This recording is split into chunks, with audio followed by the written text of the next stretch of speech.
স্বাগতম বিস্ময় ম্যাথ ক্লাসে। আশা করি সুস্থ এবং ভালো আছো। আজকে আমরা সপ্তম শ্রেণীর সপ্তম অধ্যায় সরল সমীকরণ থেকে সমাধান আছে, এই সমাধানের অঙ্ক আজকে আমরা করব।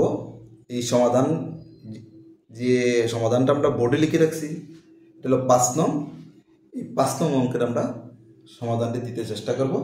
এর আগে আমরা 1 থেকে 4 পর্যন্ত সমাধান দিয়েছি। তাহলে চলো আমরা প্রশ্নটা পড়ে আমরা সমাধানে যাই। 17 minus 2z equal 3z plus 2। আমরা এর আগেও বলছি, এখনো আবারও বলি, সমাধান করতে হলে প্রথমে চলক যুক্ত পদ বা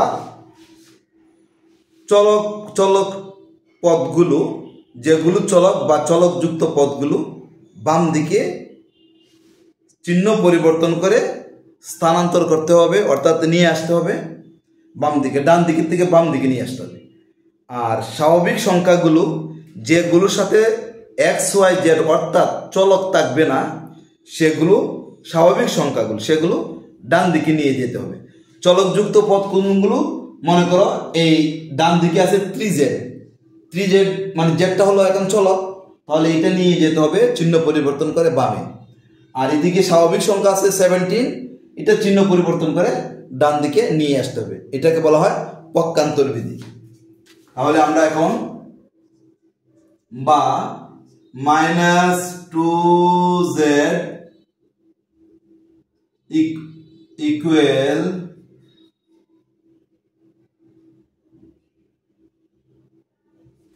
দেখো এটা নিয়ে যাই একসাথে, এটা নিয়ে যাই, এটা নিয়ে আসি। তাহলে -2z, এটা প্লাস আছে, -2 নিয়ে যাবো, -3z, এটা +2, এই সংখ্যাটাকে এটা প্লাসের আছে মাইনাস করে নিয়ে দেবো 17। তাহলে 2z মাইনাস আছে সমানের বামে, এটা মাইনাসে রয়ে গেল, এটা আমরা দিক পরিবর্তন করিনি। আর এখন আছে ডান দিকে 3z, এটাকে দিক পরিবর্তন করে প্লাসের আছে মাইনাস করে বাম দিকে নিয়ে আসছি। ইকুয়াল 2টা সমানের ডান দিকে আছে, এখনো ডান দিকে রয়ে গেছে। 17টা সমানের বামে ছিল, এটাকে চিহ্ন পরিবর্তন করে ডান দিকে নিয়ে গেলাম, প্লাসের ছিল মাইনাস করে নিয়ে গেছি। আর +3zটা প্লাসের ছিল, মাইনাস করে বাম দিকে নিয়ে আসছি। এটাকে বলা হয় পক্ষান্তর করে।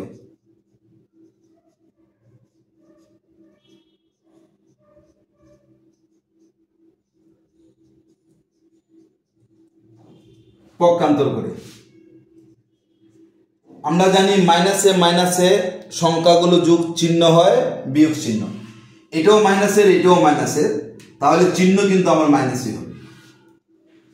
দুইটা সমজাতীয়, দুইটা একই রকম চিহ্ন হলে আনসারে এই চিহ্নটাই হবে। যেহেতু এটাও মাইনাস, এটাও মাইনাস, তাহলে এটা মাইনাসেই হবে, আনসারটা মাইনাসেরই হবে। আর যদি একটা প্লাস আর একটা মাইনাসের হয়, তাহলে বড় সংখ্যা যেটা, ওইটার আনসার, ওইটার চিহ্ন হবে আনসার। ঠিক আছে? এখন যেহেতু দুটোটাই মাইনাস, চিহ্ন মাইনাস হবে। এখানে 3টা জেড মানে 3z, এদিকে 2z মানে 2টা জেড, 2টা জেড আর 3টা জেড মিলে হলো 2টা জেড, আর 3টা জেড মিলে হলো 5টি জেড, অর্থাৎ 5z ইকুয়াল, এটা কিন্তু প্লাস, এটা মাইনাস, তাহলে বড় কোনটা? 17 বড়, 17 বামে মাইনাস চিহ্ন, তাহলে আনসার আমার মাইনাস হবে। বুঝা গেছে? তাহলে 17 থেকে 2 গেলে চলে গেলে হয় 15, কারণ এটা প্লাসের, এটা মাইনাসের, তাহলে প্লাসে মাইনাসে বিয়োগ, 17 থেকে 2 চলে গেলে 15 হয়। তাহলে আমরা এটা পাইলাম, দুনো পক্ষে আমার মাইনাস আসছে। আমি কত বলছি যে যদি দুনো পক্ষেই মাইনাস থাকে, তাহলে উভয় পক্ষকে -1 দ্বারা গুণ করতে হবে।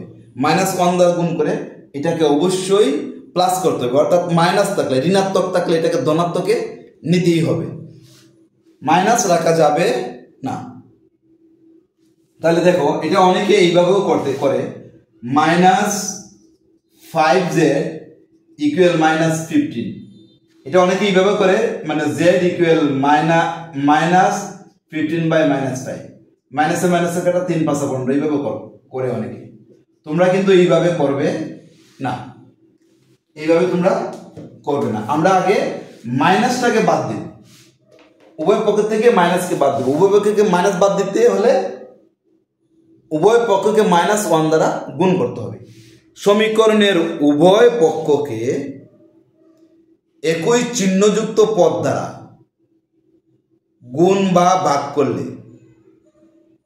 মানের কোনো পরিবর্তন হয় না। আবার একই চিহ্নযুক্ত পদ যদি যোগ বিয়োগ করা হয়, মানে একই পদ যদি যোগ বিয়োগ করা হয়, যোগ অথবা বিয়োগ, তাও মানের পরিবর্তন হয় না। অর্থাৎ আমি এটা বলতে বোঝাচ্ছি যে এই পক্ষকে যদি 2 দ্বারা গুণ করো, এই পক্ষকে 2 দ্বারা গুণ করো, তাহলে এটা মানের কোনো পরিবর্তন হবে না। এটাকে 2 দ্বারা ভাগ করলেও হবে, মানের পরিবর্তন হবে না। এটার সাথে 2 যোগ, বাম পক্ষে 2 যোগ, ডান পক্ষে 2 যোগ করলে মানের পরিবর্তন হবে না। বাম দিকে 2 বিয়োগ, ডান দিকে 2 বিয়োগ, মানে যে কোনো সংখ্যা এদিকে যা বিয়োগ করবে এদিকেও তা বিয়োগ করতে হবে। এদিকে যা গুণ করতে হবে, যা দিয়ে গুণ করবো, এইদিকেও ডান দিকেও তা দিয়ে গুণ করতে হবে। তাহলে একই, মানে উভয় পক্ষে, বাম এবং ডান উভয় পক্ষে একই পদ দ্বারা গুণ করলে বা ভাগ করলে মানের কোনো পরিবর্তন হয় না। আমরা এটাকে উভয় পক্ষকে -1 দ্বারা গুণ করব।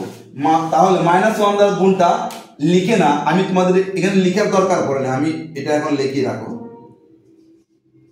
5z লিখলাম, 15 লিখলাম। এখন আমি -5z কে যদি -1 দ্বারা গুণ করি, -15 কে যদি -1 দ্বারা গুণ করি, মাইনাসে মাইনাসে প্লাস 5z, মাইনাসে মাইনাসে প্লাস 15, এই প্লাস 5z প্লাস 15 হয়ে গেল। তাহলে এইভাবে আমাদের দেখানোর প্রয়োজন পড়বে না। আমরা কি করব, এই দেখো -1 দ্বারা গুণ করে, এই যে -5z থেকে 5z, -15 কে 15 সরাসরি লিখে দিলাম। সাইড নোটে আমরা লিখব উভয় পক্ষকে -1 দ্বারা গুণ করে।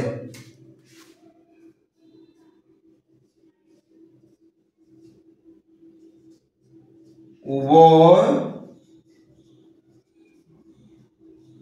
পক্ষকে -1 দ্বারা গুণ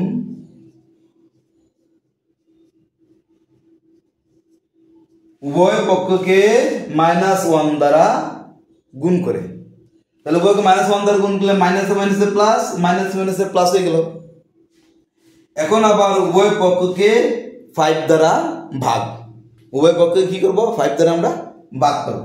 5 দ্বারা ভাগ করলে আমরা 5 দ্বারা ভাগটা সরাসরি দেখাবো না, মানে 5 দ্বারা ভাগটা হলো এইভাবে 5z/5, 15/5। তাহলে 5 এ কাটা 3 × 5 = 15, z = 3। আমরা এইভাবেও করতে পারি, আমরা এইভাবে করব না, আমরা সরাসরি z = এই 5টাকে 15 নিচে নিয়ে আসবো। এটা আছে গুণ, এদিকে ভাগ আকারে চলে আসছে। তাহলে 3 × 5 = 15, অতএব z = 3। এই z = 3 আমরা পেয়ে গেলাম। এইভাবেও করতে পারবে, হয়তো বা একটা লাইন বেশি হবে।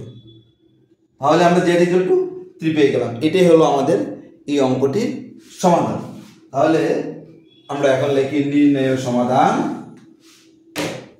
বা শুধু সমাধান।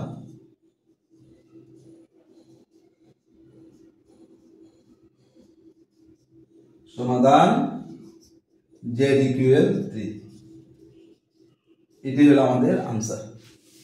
তাহলে আশা করি বুঝতে পারছো, ঠিক আছে।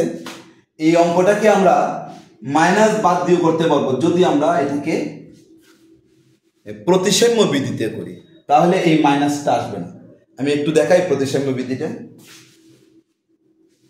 এটা তো বুঝছো, আমি মুছে দিই।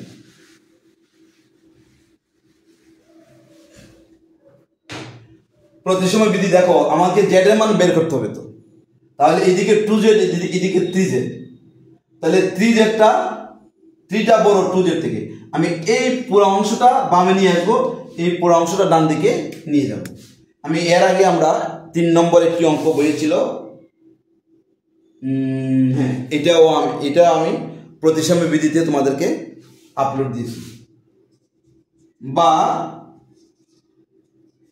3z plus 2 equal 17 minus 2z। দেখো কোন সমীকরণের বাম দিকের সবগুলো পদ ডান দিকে এবং ডান দিকের সবগুলো পদ বাম দিকে নিয়ে আসলে বা স্থানান্তর করলে চিহ্ন পরিবর্তন না করে এটাকে বলা হয় প্রতিসাম্য বিধি। তোমাদের বইয়ে প্রতিসাম্য বিধি কাকে বলে আসতে পারে বা এটা দেওয়া আছে। তাহলে প্রতিসাম্য বিধি কাকে বলে? কোন সমীকরণের বাম পক্ষের সবগুলো পদ ডান পক্ষে চিহ্ন পরিবর্তন না করে স্থানান্তর করলে এবং ডান দিকের সবগুলো পদ চিহ্ন পরিবর্তন না করে বাম দিকে স্থানান্তর করলে এটাকে বলা হয় প্রতিসাম্য বিধি। তাহলে আমি জায়গায় কি করলাম? ডান দিকের সবগুলো পদ বাম দিকে নিয়ে আসলাম, আবার বাম দিকের সবগুলো পদ ডান দিকে নিয়ে আসলাম, এটাকে বলা হয় প্রতিসাম্য বিধি। তাহলে প্রতিসাম্য বিধি প্রয়োগ করে আমরা এটা করলাম, ওই প্রতিসাম্য, এটাকে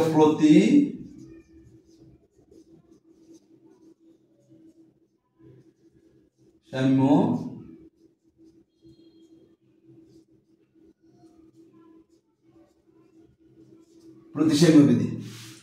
এখন আমরা প্রতিসাম্য বিধির পরে এখন আমরা পক্ষান্তর করব। এখন জেডের সাথে জেড নিয়ে আসবো, সংখ্যার সাথে সংখ্যা নিয়ে যাব। এখন একটা একটা আলাদা আলাদা করবো, এখন সম্পূর্ণ আর হবে না। তাহলে 3z, এইটা মাইনাস আছে প্লাস হয়ে চলে আসবে এদিকে 2z, 17 এটা প্লাস আছে মাইনাস হয়ে যাবে এদিকে। তাহলে দেখো চলকগুলো একদিকে বাম দিকে চলে আসলো, সংখ্যাগুলো ডান দিকে চলে গেছে। এখন 3z আর 2z যোগ করলে হয় কত? 5z। 17 থেকে 2 গেলে কত হয়? 15। তাহলে 5z ইকুয়াল 15। এখন উভয় পক্ষকে 5 দ্বারা ভাগ, অথবা 5টাকে এদিকে নিয়ে যাবো। আমি 5 দ্বারা ভাগ করে দেখাই, এর আগেরটা তো অন্যভাবে দেখাইছি। 5z 5, 15/5 এদিকে যাও। এটা কিন্তু এটাকে আমরা বলতে পারি, এই জায়গাটাকে লিখে দেই পক্ষান্তর করে। পক্ষান্তর বিধি, এটা এই জায়গাটা, এটা পক্ষান্তর বিধি। মানে একটি একটি সংখ্যা আমরা এটাকে প্লাস করে নিয়ে আসছি, এটাকে মাইনাস করে, এটাকে শুধু আনছি, সম্পূর্ণটা আনি নেই, শুধু এই মাইনাস 2z, আর এদিকে প্লাস 2টাকে শুধু আমরা ডান দিকে নিয়েছি। এটাকে বলা হয় একটা একটা বা দুইটা দুইটা আলাদা আলাদা যদি নাও সেটা হলো পক্ষান্তর বিধি। পক্ষান্তর বিধি হলো কোনো একটি সমীকরণে যে কোনো একটি পদকে, পক্ষান্তর বিধি হলো কোনো সমীকরণের যে কোনো একটি পদকে চিহ্ন পরিবর্তন করে ডান দিক থেকে বাম দিকে অথবা বাম দিক থেকে ডান দিকে স্থানান্তর করলে সেটাকে বলা হয় পক্ষান্তর বিধি। এইটা হলো পক্ষান্তর বিধি। 5 দ্বারা ভাগ করলে এই পাশে পাশে কাটা, 5 দিয়ে 15 ভাগ করলে হয় 3। এটাকে আমরা লিখবো উভয় পক্ষকে 5 দ্বারা ভাগ করে, উভয় পক্ষকে 5 দ্বারা ভাগ করে। অতএব z ইকুয়াল 3, এই আমরা z এর মান পেয়ে গেছি। অতএব সমাধান